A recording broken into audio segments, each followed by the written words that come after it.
The way censorship had affected me through my personal life growing up is my parents were really strict and they were very picky on which TV shows and movies I was allowed to watch. For example, they did not let me watch The Simpsons when I was younger because they thought it was not a very good show for younger kids to watch.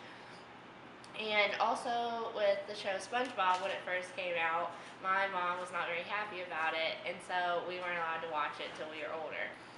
Also, with rated R movies, we weren't allowed to go until we were 15, even if there was an adult, because they didn't want us to pick up on bad things or get scared or anything like that.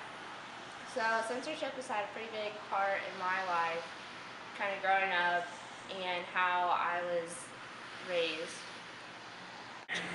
Even with these restrictions, I still found a way around to watch the TV shows that I wanted to watch and see the movies that I wanted to watch because we found other parents who were willing to take us to these rated R movies or let us watch these shows. This being said, I feel like censorship does not work the way society feels like it should.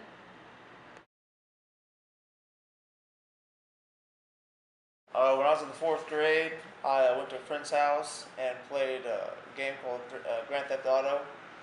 I really liked the game, and I went home and asked my mom for it for Christmas. She said she'd look into it, and we went to Walmart that next weekend so I could show her which game I wanted. 'Cause there's several different versions of Grand Theft Auto, and I grabbed the game and took it up to the cash register, and the lady told me I cannot even look at the game without a parent's consent.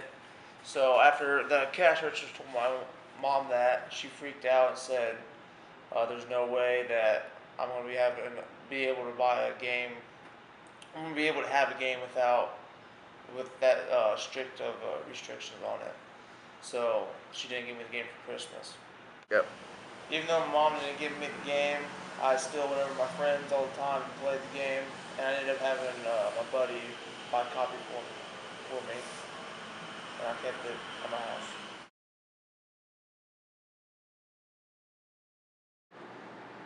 Alright, when I was in high school, when I was a senior actually, there was a fight that broke out between these two kids, and some guy caught it on his phone, the whole thing, and he put it on YouTube.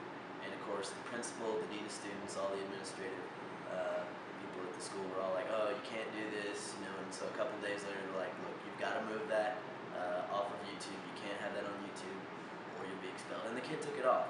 But then a few months later, the kid put it back on again.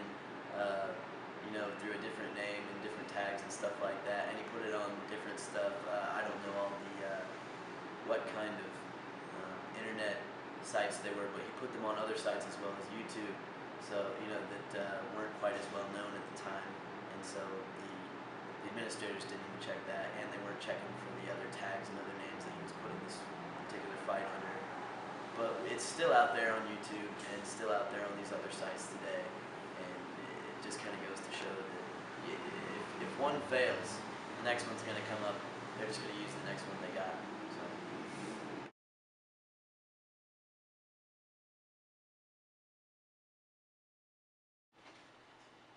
So. A way censorship affected me in high school was our teachers thought it was counterproductive for us to get on YouTube and Facebook during class, so they blocked those sites.